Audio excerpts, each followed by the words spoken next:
Assalamualaikum warahmatullahi wabarakatuh. Selamat pagi dan salam sejahtera bagi kita semua. Sebelumnya perkenalkan, nama saya Sri Lestari, nomor induk mahasiswa B1A1 19310, jurusan S1 Farmasi Fakultas Farmasi Universitas Mega Rizky Makassar. Terima kasih kepada Ibu dosen Hikmah Awaludin selaku dosen pembimbing mata kuliah Kimia Fisika pada semester 3, dan juga video penjelasan kali ini untuk memenuhi tugas MIT mata kuliah Kimia Fisika. Materi yang pertama, sistem periodik unsur. Dibagi menjadi 3. Yang pertama ada triade Dobliner, yang kedua ada daftar Mendeleev, yang ketiga sistem periodik modern. Perkembangan penyusunan unsur. Yang pertama, triade Dobliner. Johann W. Dobliner adalah orang yang pertama yang menemukan adanya hubungan antara sifat unsur dan massa atom relatif. Pada tahun 1817, dia memasukkan unsur tersebut ke dalam 3 kelompok unsur atau triad yang memiliki sifat sama. Yang kedua, daftar Mendeleev.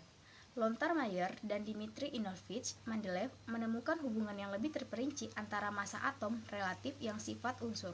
Pada tahun 1869, Mendeleev berhasil menyusun suatu daftar terdiri dari 65 unsur kimia yang menyusun unsur-unsur berdasarkan kenaikan massa atom relatif yang dikenal dengan nama hukum periodik.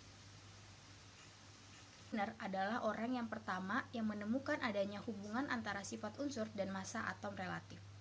Pada tahun 1817, dia memasukkan unsur tersebut ke dalam 3 kelompok unsur atau triad yang memiliki sifat sama. Untuk tabel periodik menurut Dobliner, saya akan tampilkan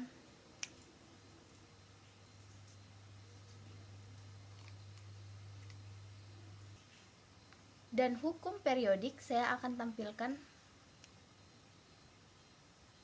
Yang ketiga, sistem periodik modern. Sistem periodik modern disusun berdasarkan hukum periodik modern yang menyatakan bahwa sifat-sifat unsur merupakan fungsi periodik dari nomor atomnya. Artinya, jika unsur-unsur disusun berdasarkan kenaikan nomor atomnya, maka sifat-sifat tertentu akan berulang secara periodik. Itu sebabnya tabel unsur-unsur tersebut dinamai dengan tabel periodik. Dan untuk tabel sistem periodik modern saya akan tampilkan.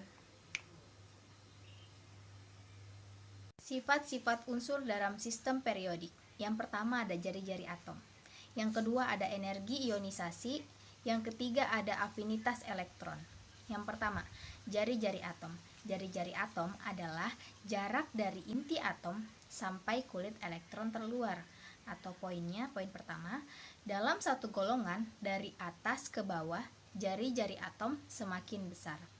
Poin kedua, dalam satu periode dari kiri ke kanan, jari-jari atom semakin kecil.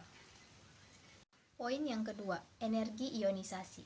Energi yang dibutuhkan untuk melepas satu elektron terluar dari satu periode. Elektron lebih sukar dilepas karena lebih banyak jumlahnya, maka akan lebih sukar. Poin yang ketiga, ada afinitas elektron. Didefinisikan sebagai perubahan energi dari atom netral dalam fase gas ketika sebuah elektron ditambahkan ke atom untuk membentuk ion negatif atau ion positif. Dengan kata lain, kemungkinan atom netral yang memperoleh elektron positif atau negatif. Poinnya yang pertama, jika R atom lebih kecil, elektron semakin besar, maka interaksi semakin kuat, lalu terjadi yang dinamakannya afinitas. Poin yang kedua, jika atom lebih besar, elektron semakin kecil, maka interaksi semakin lemah. Selanjutnya, materi yang kedua yaitu ikatan ion. Pengertian ikatan ion. Ikatan ionik adalah sebuah gaya elektrostatik yang mempersatukan ion-ion dalam suatu senyawa ionik. Ikatan ion adalah gaya tarik-menarik antara dua ion yang berlawanan muatan yang terbentuk melalui perpindahan elektron. Sifat-sifat ikatan ion. Sifat-sifat ikatan ionik adalah bersifat polar, sehingga larut dalam pelarut polar memiliki titik leleh yang tinggi. Baik larutan maupun lelehannya bersifat elektrolit. Pembentukan ikatan ion. Pembentukan ikatan ionik dilakukan dengan cara transfer elektron. Ikatan ion timbul sebagai akibat dari gaya tarik-menarik antara ion yang bermuatan positif dan ion yang bermuatan negatif yang menghasilkan karena perpindahan elektron. Jadi, ini dia gambar pembentukan ikatan ion.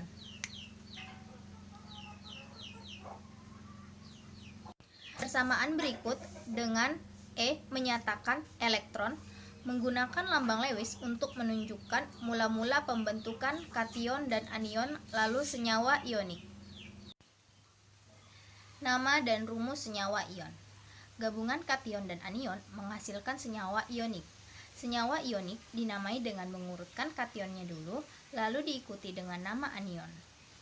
Ion dapat berupa monoatomik atau poliatomik. Monoatomik juga disebut sebagai ion molekuler. Ini adalah contoh kation monoatomik.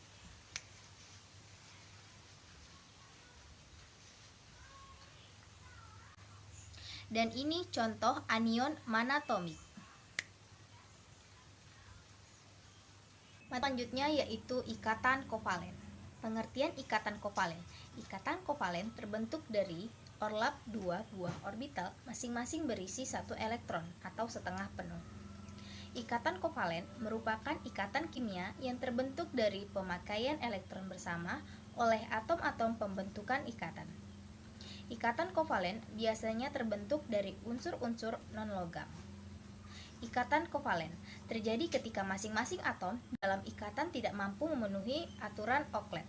Dengan pemakaian elektron bersama dengan ikatan kovalen, masing-masing atom memenuhi jumlah Okletnya.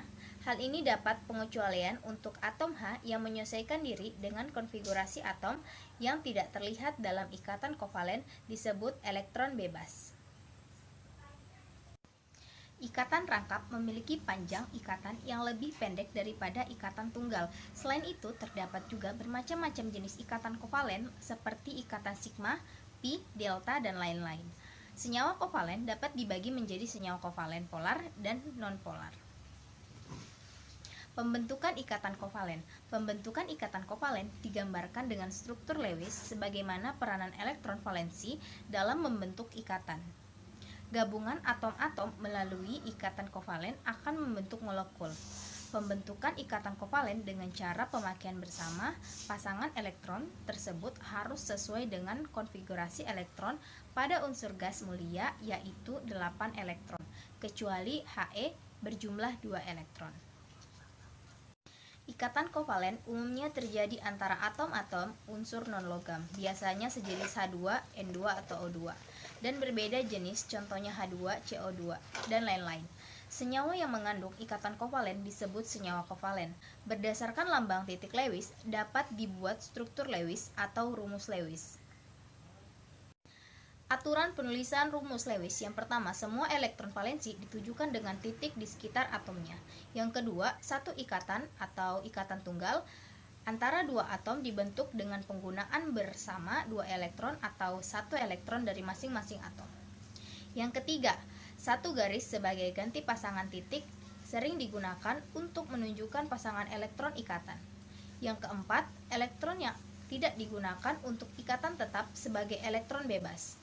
Titik-titik tetap digunakan untuk menyimbolkan pasangan elektron bebas. Yang kelima, kecuali untuk atom hidrogen yang akan memiliki 2 elektron bila berikatan.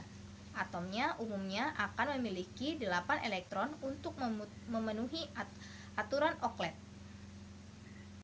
Aturan Oklet berguna untuk menerangkan adanya ikatan antara atom-atom dengan suatu molekul. Namun, terdapat molekul yang tidak memenuhi aturan Oklet. Misalnya, pada molekul NO2, jumlah elektronnya ada 17, 5 dari N dan masing-masing 6 dari atom O. Maka O sama dengan N dikurang O, pada struktur tersebut terdapat satu elektron yang tidak berpasangan pada atom. Terdapat beberapa macam ikatan kovalen, berikut diantaranya. Poin A, polarisasi. Ikatan kovalen berdasarkan pengetahuan keelektronegatifan yang telah diketahui, maka salah satu akibat adanya perbedaan keelektronegatifan antara atom unsur berbeda adalah terjadinya polarisasi ikatan kovalen. Poin B, berdasarkan kepolaran ikatan. Ikatan kovalen dibagi menjadi dua, yaitu ikatan kovalen polar. Ikatan kovalen polar adalah ikatan kovalen yang PeI-nya cenderung tertarik ke salah satu atom yang berkaitan. Kepolaran suatu ikatan kovalen ditentukan oleh keelektronegatifan suatu unsur. Ciri-ciri ikatan kovalen polar. Yang pertama, senyawa terbentuk dari unsur yang berbeda. Yang kedua, tidak simetris. Yang ketiga, adanya pasangan elektron bebas pada atom pusar. Ciri-ciri senyawa polar. Yang pertama, dapat larut dalam air dan senyawa polar lainnya. Yang kedua, memiliki kutub positif dan negatif akibat tidak meratanya distribusi elektron. Yang poin ketiga, memiliki pasangan elektron bebas atau bila bentuk molekul diketahui, atau memiliki perbedaan keelektronegatifan.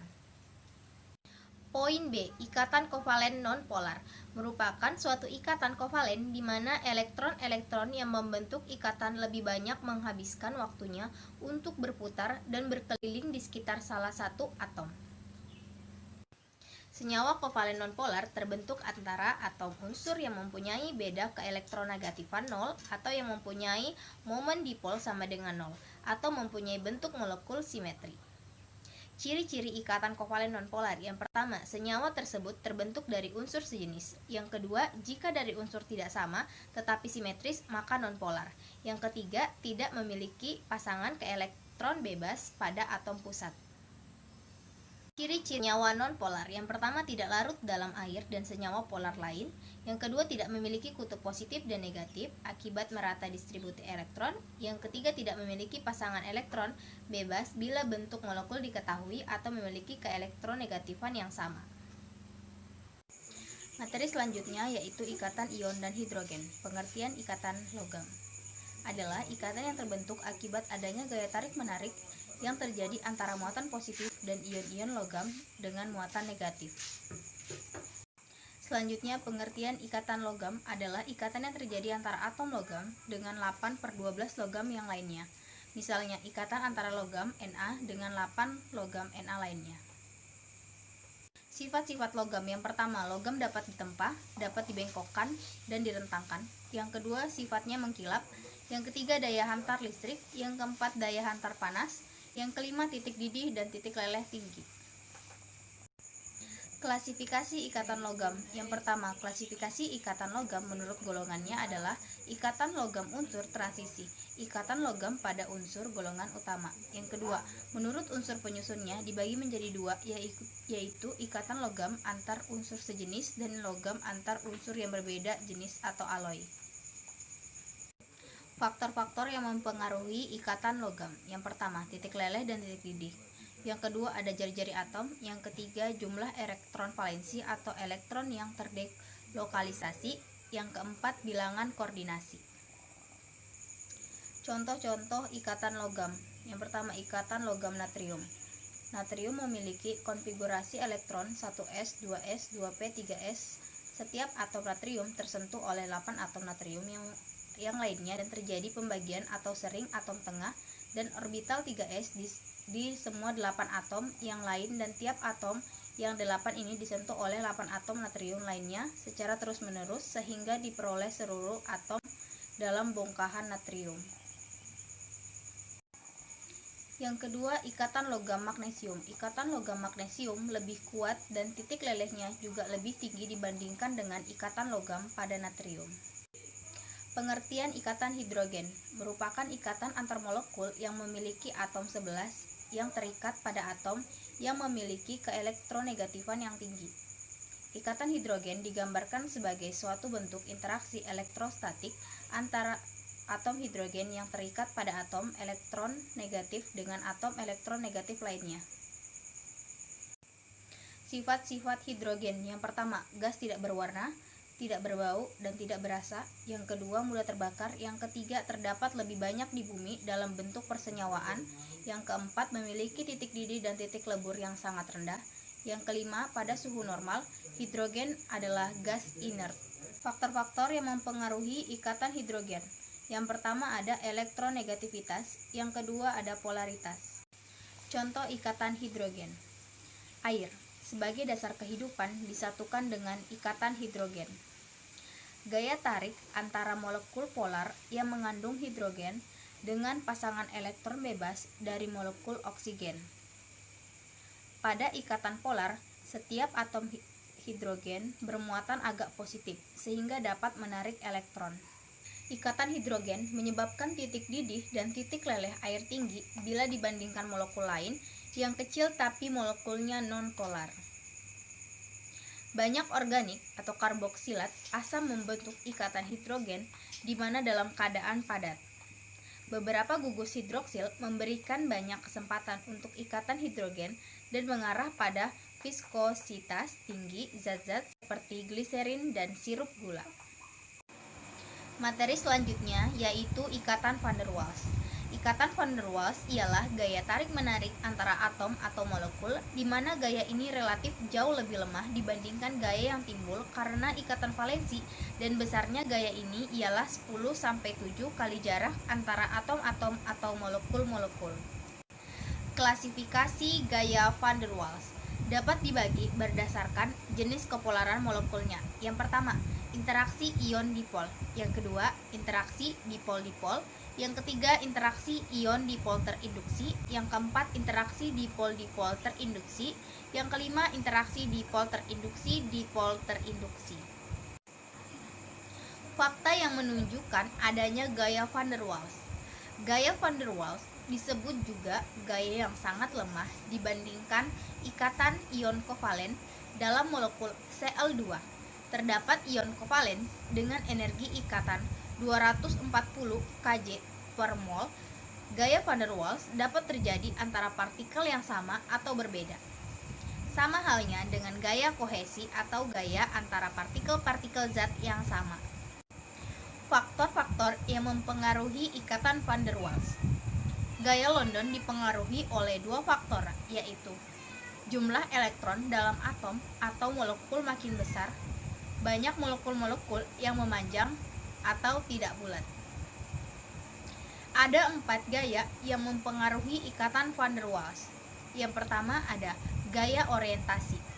Terjadi pada molekul-molekul yang mempunyai dipol permanen atau molekul polar. Yang kedua ada gaya bebas. Terjadi bila terdapat molekul dengan dipol permanen berinteraksi dengan molekul dengan dipol sesaat. Yang ketiga, gaya dispersi atau gaya London terjadi pada setiap molekul maupun gaya ionik hanya pada senyawa ionik, tidak begitu besar pengaruhnya. Yang keempat ada gaya tolakan. Gaya yang nilainya besar dan tergolong gaya tolak menjadi efektif jika awan elektron terisi pada atom atau molekul yang berinteraksi mulai bertumpang tindih. Asal mula gaya dispersi van der Waals. Yang pertama, dipol-dipol yang berubah-ubah sementara daya tarik yang ada di dalam bersifat elektrik. Yang kedua, dipol-dipol sementara yang memberikan kenaikan daya tarik antara molekul. Yang ketiga, kekuatan gaya dispersi. Yang keempat, pengaruh ukuran molekul terhadap kekuatan ikatan dispersi. Yang kelima, pengaruh bentuk molekul terhadap kekuatan gaya dispersi. Yang keenam, interaksi dipol-dipol molekul seperti HCl. Pengertian dari jari-jari van der Waals. Jari-jari atom adalah jarak dari inti atom ke orbital elektron terluar yang stabil dalam suatu atom dalam keadaan seimbang. Biasanya, jarak tersebut diukur dalam satuan pikometer atau angstrom. Dikarenakan elektron-elektron senantiasa bergerak, maka untuk mengukur jarak ke inti atom amatlah sulit. Jari-jari atom hanya bisa didapat dengan mengukur setengah dari jarak antara dua buah atom yang berapitan.